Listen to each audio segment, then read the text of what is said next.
Gender-based violence remains one of the most prevalent and persistent issues facing women and girls globally.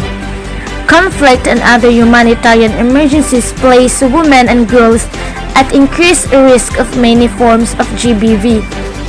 The Interagency Standing Committee 2015 Guidelines for Integrating GBV Interventions in Humanitarian Action defines GBV as any harmful act that is perpetrated against a person's will and that is based on socially ascribed differences between males and females. It includes acts that inflict physical, sexual, or mental harm or suffering, threats of such acts, coercion, and other deprivations of liberty. These harmful acts can occur in public and in private. There continues to be limited global information on the burden of GBV in humanitarian emergencies. One systematic review found that approximately 1 in 5 refugees or displaced women in complex humanitarian settings experience sexual violence, though this is likely an underestimation of the true prevalence given the many barriers to survivors' disclosure of GBV. A recent population-based survey on GBV across the 3 regions of Somalia examined typology and scope of GBV victimization within 2,376 women 50 years and older. The study found that among women, 35.6% reported lifetime experiences of physical or sexual intimate partner violence, and 16.5 reported lifetime experience of physical or sexual non-partner violence since the age of 15 years. Women at greatest risk of GBV included membership in a minority clan, displacement from home because of conflict or natural disaster, husband or partner use of cat, exposure to parental violence and violence during childhood. Women survivors of GBV consistently report negative impacts on physical, mental, and reproductive health. Often negative health and social consequences are never addressed because women do not disclose GBV to providers or access healthcare or other services because of social norms that blame the woman for the assault. She was out alone after dark. She was not modestly dressed. She is working outside the home. Norms that prioritize protecting family honor over safety of the survivor, and institutional acceptance of GBV as a normal and expected part of displacement and conflict. Victim blaming. At first glance, you might question why anyone would ever blame the victim of a sexual assault. But think about it a little more. You may discover that there have been times when you too have put the responsibility on a victim rather than perpetrator. Sadly, it's a common phenomenon. If you've been the victim of a sexual assault, you might have even blamed yourself. You might have convinced yourself that somehow you did something wrong or that you didn't do enough to stop it. It's important to understand our tendency to blame the victim. Learning more about why it happens can help you to recognize the victim blaming when you see it, and it can help you stop blaming others or yourself. Violent acts are always choices that individuals make. Yet, it is the people who are harmed by a violent act that often receive negative responses from their loved ones as well as from various social institutions. Why is it that some victims and survivors of violent crime get blamed for what has happened to them through no fault of their own? Crime victims are often scrutinized as to who they were with, what they were wearing, or what they might have done to cause the violence committed against them. The scrutiny should befall violence itself. We must speak out against those who choose to use violence as a means to an end. Although violence has been with us since times immemorial, it was only in 1996 that a World Health Assembly resolution recognized the increasing importance of violence as a leading worldwide public health problem.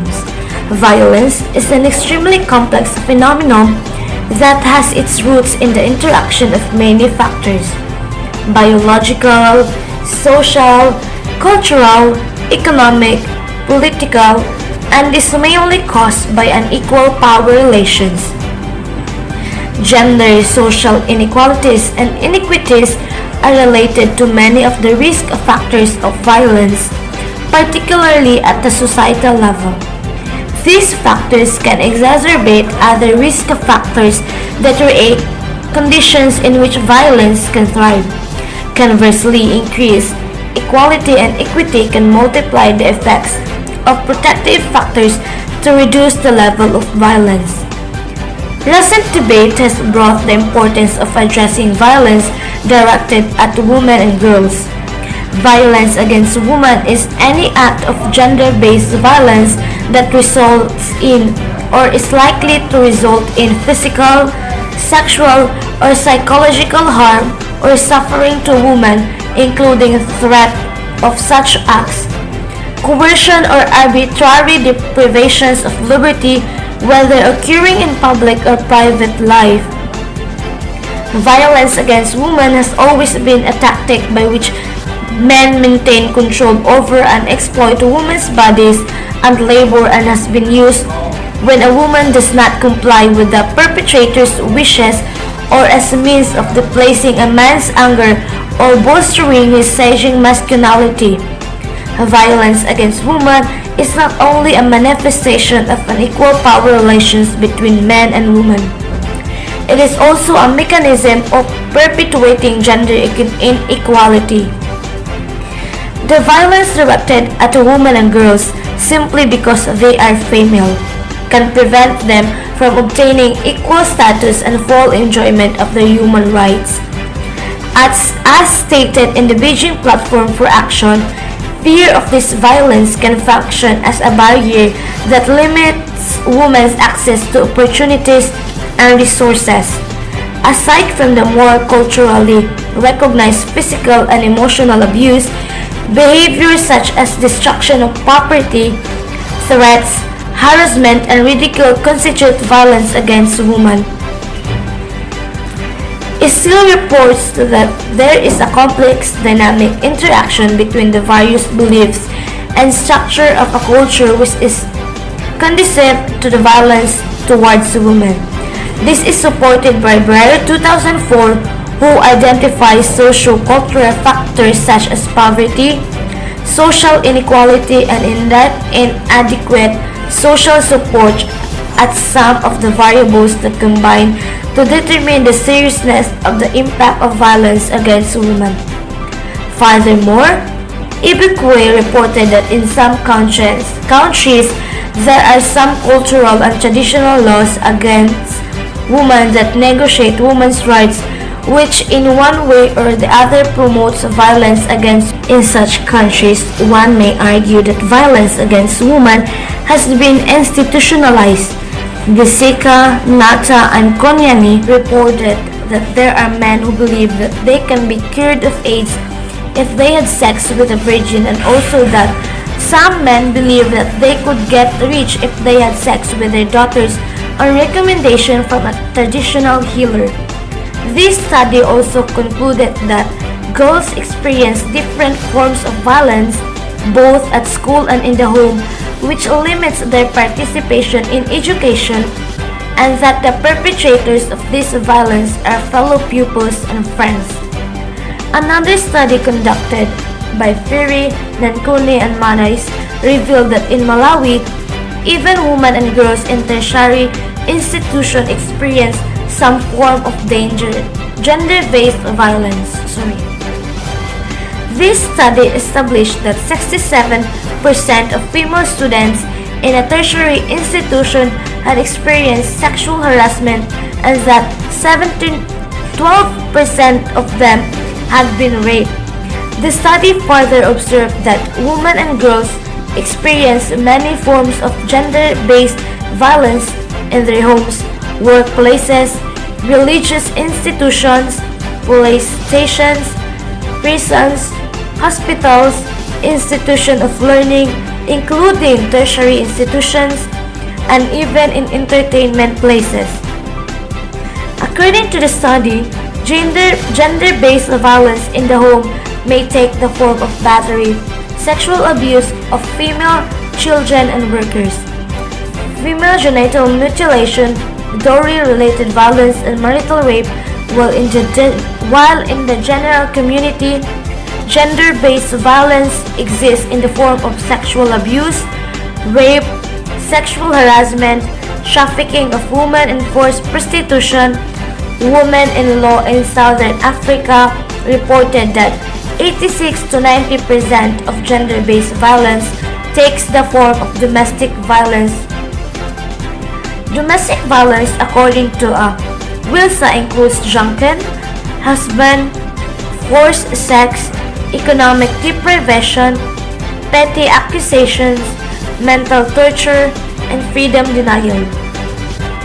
Property disposition against widows is also considered violence against women. Violence against women is a woman's health issue, as violence has many health effects which include injuries, psychological and mental problems, disability, and death. Violence against women may also fuel the spread of HIV. There are four main areas where violence and HIV overlap. First, forced sex may directly increases women's risk for HIV through physical trauma. Violence and threats of violence may limit women's ability to negotiate safe behavior. Sexual abuse as a child may lead to increased sexual risk taking as an adolescent or adult. Last, women who test for HIV and share the test result with partners may be at increased risk for violence. Furthermore, victims of gender-based violence, especially the one involving domestic violence, have a heightened risk for gynecological disorders and complaining in pregnancy. This means that violence against women is also a reproductive health issue as well. Good day everyone, I am Flora Ryan to report about culture in gender-based violence and the three interlocking domains of culture perpetuate gender-based violence. First, let's talk about culture and gender-based violence. Culture is used to justify gender violence and inequality by invoking traditional beliefs and practices about how women and girls should be treated. If the culture defines the species within which power is expressed and gender, rules and hierarchy, then our movement is hard up to push back. After all, some traditional and explanation do have an expiration date and culture DNA. Just like individual DNA changes with every X generation. After all, some traditional and explanation do have an expiration date and culture DNA. Just like individual DNA changes with every X generation. And the last, let's talk about the interlocking domains and perpetuate gender-based violence.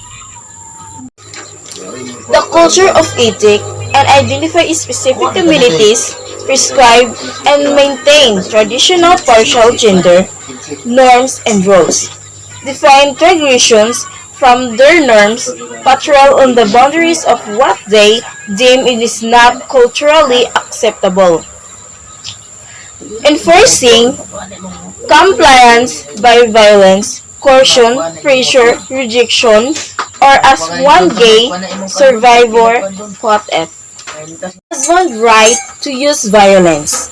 Subscale reflect social norms that support a husband use of violence to discipline his wife and to have sex with her even when she does not want to.